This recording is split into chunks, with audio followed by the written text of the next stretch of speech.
आज के ऑनलाइन सत्संग में उपस्थित सभी पवित्र पंजाधारीगण एवं इष्ट प्राणेशु भक्तवृंद को मेरा हार्दिक नमन। अभी बहुत ही सुमधुर भजनों का परिवेशन हो रहा था, जिसमें जो अंतिम भजन हुआ,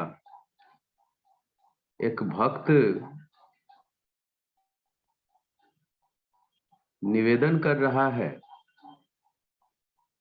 कि प्रभु केवल मैं और तुम हो, आप प्रभु और मैं किंतु दास हूं।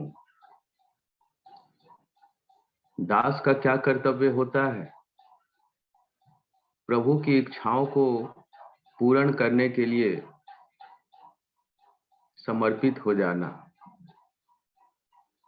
वास्तव में यही होना चाहिए कि आप प्रभु हो, मैं आपका दास हूं। और दास का यही कर्तव्य है कि प्रभु की हर एक इच्छाओं को पूर्ण करें।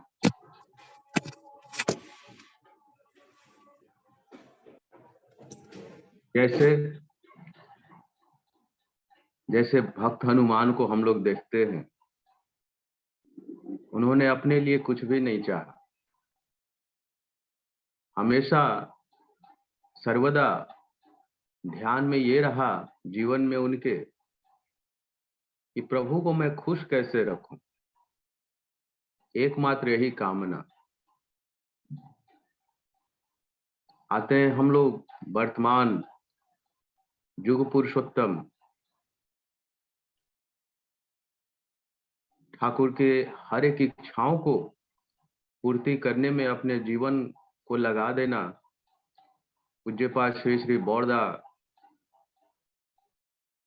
के द्वारा जिस पर ठाकुर जी को कहना पड़ा कि मुझमें और बौरदा में कोई अंतर नहीं। सोच सकते हैं कि एक परमात्मा को भी कहने को विवश होना पड़ जा रहा है। अपने भक्त को देखकर, अपने दास को देखकर वो उन्हें सराखों पर बैठा रहे हैं और कह रहे हैं कि मुझमें और बौरदा में कोई फर्क नहीं है। अपना आसन तक देने के लिए तैयार है। लेकिन कब? जब हम हमेशा उनको खुश करने की चेष्टा करेंगे, तब जब ये भाव हमारा रहेगा, जो अंतिम भजन हुआ कि आप प्रभु हैं मेरे, मैं आपका दास हूं, जब इस तरह का भाव रहेगा, तब ऐसी ही भक्ति उमड़ पड़ती है हम लोगों के भी अंदर। लेकिन अक्सर ऐसा होता नहीं है, हो जाता है ठीक इसका उल्टा। ऐसा लगता है कि आप ही दास हैं और मैं आपका स्वामी हूं, तो इसलिए मेरी ये जो इच्छाएं हैं उसकी आप पूर्ति कर दीजिए, बदले में कुछ अर्घ्य चढ़ा देंगे। कुछ इस तरह की ही भक्ति हम लोगों की रहती है, मनोभाव मिश्रित।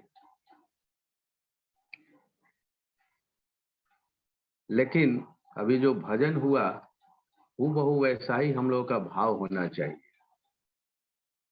क्यों? क्योंकि प्रभु होते हैं भावग्राही, न कि अर्घ्यग्राही।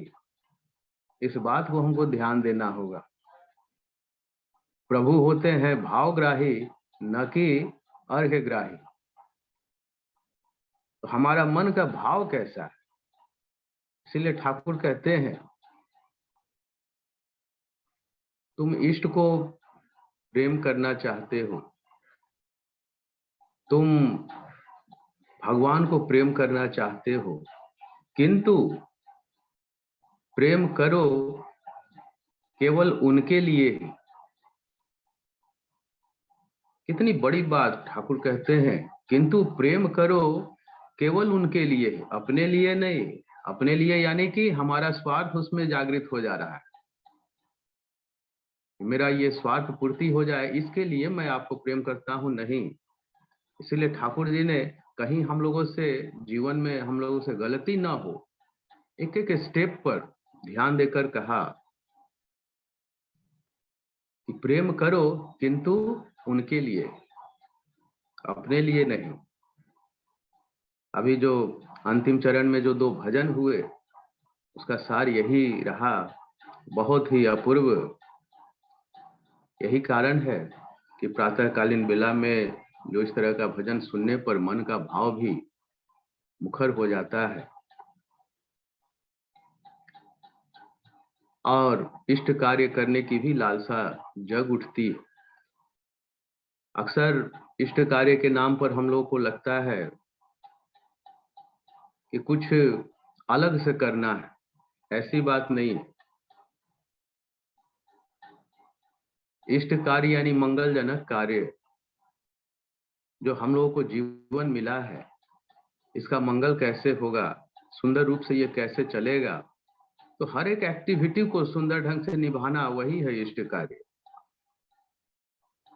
वो उठने के प्रातः बेला में उठने से ही जो है उसकी शुरुआत हो जाती इष्ट कार्य की, और साथ में अनिष्ट कार्य की, कि हम उसको किस रूप में कर पाते हैं, कितना कर पाते हैं। सब चीज का विधान है, चाहे वो उठने का हो, चाहे सोने का हो, चाहे खाने का हो, चाहे पीने का हो, चाहे कोई भी कार्य करने का हो, हर एक चीज का विधान है, हर एक चीज की विधि। जितना उसको फॉलो करते हैं वही हमारा इष्ट कार्य है। इससे साधारण और क्या हो सकता है, वही हम लोगों के लिए इष्ट कार्य है। एक बार ठाकुर जी के एक भक्त थे, केष्टो दास नाम था उनका। उनको ठाकुर जी एक कार्य करने के लिए बोले, तो वो कहते हैं कि ठाकुर ये तो काम हम नहीं कर सकते, करने के लिए तो कर सकते हैं, लेकिन वो जो आपके परम भक्त हैं वो बहुत गुस्साते हैं। ठाकुर जी ने कहा कि चलो मैं कहता हूं कर दो, क्या करोगे। और वे उस कार्य को कर डालते हैं, और जब कार्य संपन्न हो जाता है तब वो परम भक्त देखते हैं तो गुस्से में लाल पीले, वे पूछ बैठते हैं किसने किया ये कार्य, किसकी हिम्मत हो गई। केष्टोदास हिम्मत लेकर के कहते हैं कि नहीं मैंने किया है। और ठाकुर बोले हैं तब किया है मैंने। परम भक्त कहते हैं ऐसा हो ही नहीं सकता।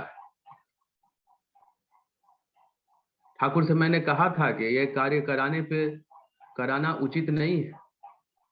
ठाकुर ने भी हाँ किया था, हामी भरी थी, चलो ठाकुर के पास। ठाकुर के पास दोनों जाते हैं और वहां वो भक्त कहते हैं कि देखिए ये कार्य जो है कर दिया है, ये कार्य को नहीं करना चाहिए था, आपने भी मेरे हाँ में हाँ मिलाया था। ठाकुर कहते हैं कि हाँ नहीं करना चाहिए था। तो ये कहता है कि आपने कहा था। ठाकुर कहते हैं कि नहीं मैंने तो नहीं कहा था, इतना सुनना था कि वो केष्टो दास जो भक्त थे उनको लगा कि ये क्या हो गया, लगा जैसे वज्रपात हो गया। सारा घर बार छोड़ करके जिनके शरण में मैं आया अपना जीवन देने के लिए, वे भी झूठ बोल रहे हैं, ऐसा कैसे हो सकता है। नाना तरह के भ्रम शंकाएं अब उन्हें घेर लेती हैं। लगता है मैं गलत जगह आ गया, कैसे ठाकुर नकार दिए। और यही भाव लेकर के वे फिर आश्रम से जाने लगे। गेट तक पहुंचे थे कि पीछे से एक भक्त दौड़ करके बुलाए। वे पुनः वापस आए, मन में तमाम तरह की शंकाएं लिए हुए कि ये क्या हो रहा है। जिन्हें मैं परम पिता मानता हूं वे भी नकार दे रहे हैं, झूठ बोल दिए। ठाकुर जी से जा करके पूछते हैं, ठाकुर आपने ही तो कहा था करने के लिए और आप मुकर गए ठाकुर। ठाकुर कहते हैं कि तुम्हारा नाम लेकर के मैंने अपनी रक्षा पाई है, तुम शायद इस बात को नहीं समझोगे कितना मैं कष्ट में हूं। ठाकुर की इस बात को सुनते ही केष्टो दास को बहुत बड़ा आघात लगता है कि हाय रे हाय, ये मनुष्य तन थोड़ा सा भी समझ नहीं पाया। अगर मैं ठाकुर का नाम नहीं लेता है तो क्या हो जाता, मुझे थोड़ी सी और डांट पड़ जाती, जान तो नहीं चली जाती। मेरे कारण ठाकुर को कितना कष्ट करना पड़ा। मनुष्य तन में आते हैं प्रभु, उन्हें भी कितना घिर करके रहना पड़ता है अपने अस्तित्व को बचाने के लिए। बहुत उन्हें पश्चाताप हो रहा है और वे पूछते हैं, ठाकुर मुझसे बहुत बड़ी गलती हो गई, मैं इष्ट कार्य कैसे कर पाऊंगा। ठाकुर वाणी देते हैं, follow the foot steps of Lord Krishna, move in the way of Chanakya with active love and devotion of Hanuman. Follow the footsteps of Shri Krishna. Shri Krishna का जीवन लीला क्या है? श्री कृष्ण का जीवन लीला यानी पुरुषोत्तम की जीवन लीला। ठाकुर यहाँ अपने आप को अनफोल्ड नहीं करते। यहाँ समझना होगा कि किनके पद चिन्हों पर चलना है। Move in the way of Chanakya, Chanakya नीति अपनाना है। चाणक्य नीति का मतलब हम लोग सिंपली आजकल समझते हैं कि किसी को भी धोखा दे करके या जैसे तैसे कोई काम करा लेना चाणक्य नीति। वैसी बात नहीं, बल्कि सबको खुश रखते हुए और उसमें कार्य करते जाना, यह चाणक्य नीति है। With active love and devotion of Hanuman, वही हनुमान जिन्होंने जब लंका युद्ध हो रहा था और विभीषिका इतनी हो रही थी, देख करके प्रभु राम को एक पल के लिए सोचना पड़ गया कि अब मैं वापस लौट जाऊंगा। तब क्या कहते हैं हनुमान कि प्रभु आप लौट सकते हैं लेकिन मैं नहीं लौट सकता हूं। मैं सीता मैया को लिए बिना नहीं लौटूंगा, क्योंकि वे जान रहे हैं मेरे प्रिय परम कौन है, प्रभु राम, और प्रभु राम की प्रिया कौन है, सीता मैया। तो मेरे प्रभु जहां भी रहेंगे व्यथित रहेंगे सीता मैया के बिना, और उनको व्यथित मैं अपने जीवन में देख नहीं सकता हूं। यह है हनुमान का प्रेम और भक्ति, जिन्होंने अपने मान का हनन करते हुए प्रभु की हर एक इच्छाओं को पूर्ण किया। और तब ये जो अंतिम भजन हुआ, ये बहुत ही सार्थक होता है कि तुम हो प्रभु, मैं हूं तेरा दास। यही है एक भक्त की पहचान। जिन्होंने अपने मान का हनन किया वही है हनुमान। ऐसा दृष्टांत हम लोगों के सामने, हम लोग के समक्ष, क्या हम लोगों के अंदर वह गुण आ पाता है? अभ्यास की चीज है। एक बार करीब 20 वर्ष पहले की बात है, वर्तमान आचार्य देव को मैंने प्रणाम किया और कहा कि मुझ में भक्ति आ जाए खूब।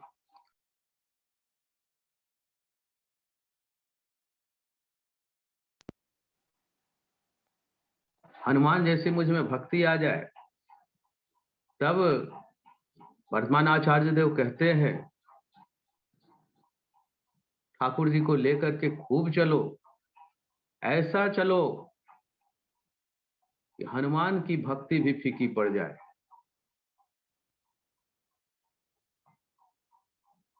इतनी बड़ी बात। मुझे अपने इष्ट को खुश रखना है, मैं इष्ट का हूं, यह भाव लेकर के चलना। इष्ट मेरे हैं, ठाकुर मेरे हैं, और एक पक्ष होता है मैं ठाकुर का हूं। ये बहुत अंतर हो जाता है। ठाकुर मेरे हैं, ठाकुर मेरे हैं, ये कहते कहते हम लोगों का मन कैसा हो जाता है? आत्मस्वार्थ, आत्मस्वार्थ परायण हो जाता है। ठाकुर तो मेरे हैं ही, मेरा करेंगे, मेरी रक्षा करेंगे। और एक दूसरा हो जाता है मैं ठाकुर का हूं, यह हो गया इष्ट स्वार्थ। यहां क्या भाव जागृत होता है? मुझे अपने मालिक को खुश करना है, मुझे अपने ठाकुर को खुश करना है, यह भाव जागृत होता है।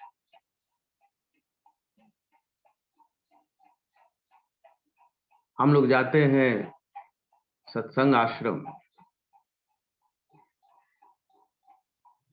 मैं बार बार कहता हूं कि मैं सत्संग आश्रम को संपूर्ण तीर्थ मानता हूं। मेरा ये व्यक्तिगत अनुभव, मैं संपूर्ण तीर्थ करने जाता हूं आश्रम। क्यों? उसके कुछ कारण हैं। जाने पर वहां वह मेरे प्रभु की लीला भूमि है। उस भूमि पर मेरा शरीर और मन दोनों जाता है। वहां से जो तरंग निकल रही है वह इस शरीर में, मन में प्रवेश करता है। इष्ट गुरु पुरुषोत्तम। और क्या होता है? प्रतीक गुरु वंशधर, यानी आचार्य सानिध्य प्राप्त होता है। वहां से भी जो तरंग निकल रही है वह मेरे अंदर प्रवेश करती है, मेरे शरीर में, मस्तिष्क में। और क्या होता है? वहां पर समागम होता है किन लोगों का? भक्त लोगों का। वैसे वैसे भक्त लोगों के बीच रहने से सबके शरीर से ऊर्जा निकल रही है, प्रवाहित हो रही है। भक्त लोगों के जो चरण रज हैं वे भी पवित्र होते हैं, उन सब का भी प्रभाव पड़ता है। और साथ ही खाद्य के रूप में आनंद बाजार का प्रसाद प्राप्त होता है, जिसे खा करके शरीर और मन चुस्त और तंदुरुस्त हो जाता है। हो सकता है खाने में शायद वो स्वाद न मिले, वह जो भी हम मन में रखते हैं वो चीज ना हो, लेकिन उसका प्रभाव अतुलनीय। प्रसाद, प्रसाद यानी जो प्रकृष्ट रूप से हमारे अवसाद को मिटाए, वही है प्रसाद। ऐसा मैंने पाया है आनंद बाजार में। पहले के समय में तो आनंद बाजार ही चलता था। आज के समय में थोड़ा दुकानें अधिक खुल गई हैं तो हम लोग उधर भी रुख कर लेते हैं थोड़ा बहुत। लेकिन आनंद बाजार के प्रसाद का इतना बड़ा महत्व है। मुझे याद आता है करीब 25 वर्ष पहले एक मैं अपने रिश्तेदार को लेकर गया था आश्रम। उनका पेट खराब, और उस समय मनमोहिनी धाम में ही नीचे में आनंद बाजार हुआ करता था। और खिलाते समय बहुत ज्यादा चावल उनमें आ गया, दालमा आ गया। अब वे सोच में पड़े हैं, दो तरह के मन में तरंगे पैदा हो रही। कैसी? सकारात्मक और नकारात्मक। पेट खराब है तो खाऊं कैसे, और आनंद बाजार का प्रसाद है तो छोड़ू कैसे। ये दो भाव मन में आ रहा है उनके, जिसमें प्रसाद हो है तो छोड़ू कैसे, यह भाव प्रबल हो जाता है और धीरे धीरे करते करते हुए खा लेते हैं पूरा का पूरा। उसके बाद उनको पेट की व्यथा महसूस नहीं होती है। खाने के बाद आकर के हम लोग रूम में लेटते हैं और 1.5-2 घंटे के पश्चात ही कहते हैं कि मुझे भूख महसूस हो रही है, बिना किसी दवा के। सोच सकते हैं वो प्रसाद क्या है। हो सकता है देखने में अच्छा न लगे, खाने में अच्छा न लगे, लेकिन उसका आंतरिक गुण, रूप बड़ा या गुण, उस पर जाए हम लोग। उस समय मैं झारखंड में रहता था। वहां पर एक एसपीआर रहते थे, बीके मिश्रा दा। अब वे नहीं है। डायबिटिक थे, डायबिटिक पेशेंट थे, बैंक मैनेजर थे। जब भी उनका शुगर लेवल हाई होता, वे आश्रम चले आते थे और 2-3 दिन रहते और आनंद विहार का प्रसाद ग्रहण करते। वही दाल भात सब्जी, या वही खिचड़ी, या वही भात डालमा, वही चीज, इसके अलावा कुछ नहीं।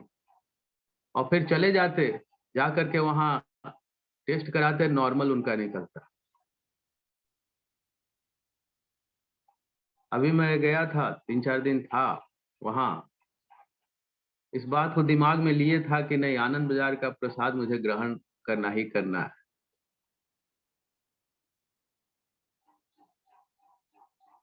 मैं एक रिलेटिव के यहाँ था, लेकिन फिर भी आनंद बाजार का प्रसाद ही ग्रहण करता था। और उसका प्रत्यक्ष मैंने अनुभव किया कि कल मैं आया, रात भर जगना भी पड़ा, उसके बावजूद भी आने के बाद तुरंत फ्रेश होकर के कुछ दीक्षा भी दिया मैंने, और तुरंत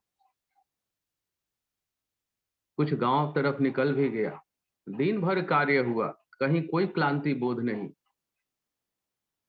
फिर आया, फिर यहाँ पर भी कुछ कार्यक्रम था, यहाँ पर भी उसमें भाग लिया, कहीं कोई क्लांति नहीं। अनुभव हो रहा था कि ऐसा तो यहाँ रह करके ऐसा नहीं होता है। कारण क्या है? कारण वही है, संपूर्ण तीर्थ।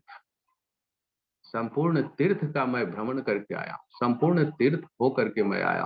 वो मेरा है सत्संग आश्रम, जहां आशीर्वाद की बरखा हो रही है, जहां आचार्य देव कहते हैं आनंद लेकर के जाना है, यहां से आनंद लेकर के जाना है। भले ही वो लोग के मन में उदासी हो, चाहे जो कुछ भी हो, लेकिन फिर भी हम लोगों के लिए वे लोग बेचैन हैं। हम लोगों के लिए अपने आशीर्वाद की वर्षा लगातार कर रहे हैं। इस बार प्रथम जो नववर्ष संपन्न हुआ, ये प्रथम बार था ये, जब श्री श्री दादा के बिना ये संपन्न हुआ कार्यक्रम। लेकिन जैसे होता आया है, उसमें कोई कमी नहीं। जरूर कमी खल रही थी श्री श्री दादा की, केवल हम लोगों को ही नहीं, इष्ट परिवार में भी।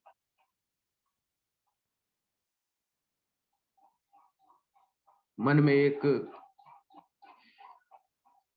बहुत बड़ा रिक्त स्थान लिए हुए, लेकिन फिर भी लोग सभी,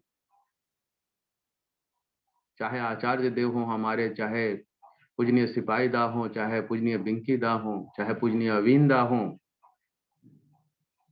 चाहे बड़ बौदी क्यों ना हो, सभी लोग अपने अपने जिम्मेवारी को संभालने में लगे हुए थे। केवल हम लोगों के लिए वे आशीर्वाद की बरखा किए जा रहे थे। मन बहुत भारी।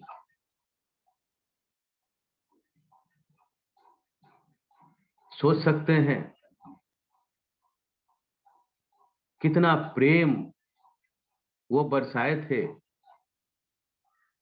हम लोगों को जब लगता है कि कितना प्रेम बरसाए थे, उनके परिवार में कितना लगता होगा। जब बहू माँ बोलती हैं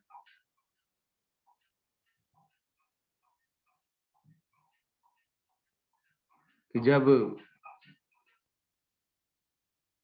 पिताजी मेरे गए थे उतना मुझे नहीं खला था, लेकिन इस बार जब बाबा नहीं है बहुत ज्यादा खल रहा है। इससे ज्यादा दर्द और क्या हो सकता है। कितना प्रेम उन्होंने दिया, जिस कारण उस प्रेम से सराबोर होकर के यह कहना पड़ रहा है कि पिताजी मेरे गए उतना मुझे नहीं खला, लेकिन बाबा के जाने पर बहुत रिक्तता महसूस हो रही।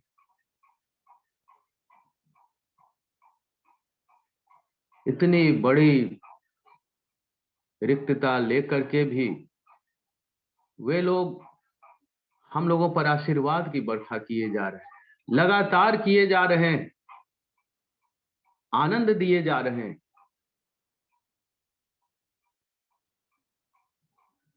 यही कारण है कि मैं अपने सत्संग आश्रम को संपूर्ण तीर्थ कहता हूं।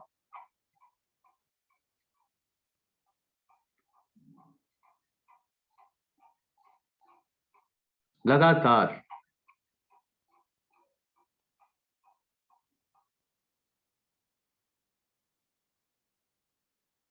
सब कुछ पहले के जैसा जैसे होता रहा है, सब कुछ हो रहा है, लेकिन फिर भी कमी एक तो महसूस हो रही है। कारण क्या है? कारण एक और एक मात्र है। उन्होंने क्या हम लोगों को दिया? पैसा कौड़ी दिया? नहीं। गाड़ी बंगला दे दिया क्या? नहीं। क्या दिया? प्रेम दिया। प्रेम की बरखा उन्होंने की, जिसे अभिषिक्त होकर के हम लोगों के भी मन में एक रिक्तता महसूस होती है। बाकी तो बहुत लोग आते हैं जाते हैं, लेकिन उन लोगों को हम लोग भूल जाते हैं। लेकिन उनको अपने मन में जीवंत रखने की ही कोशिश करना है। और जीवंत कब होंगे, कैसे होंगे? जब उनके अनुसार हमारा चलन होगा। समय मेरा शेष हो चला है। मैं आज जैसा जानकारी मिली, हमारे श्रद्धेय तारकेश्वर दा का जन्मदिन है, तो बड़ी जिम्मेवारी का वहन कर रहे हैं। हमेशा कहता हूँ कि अभी सत्संग को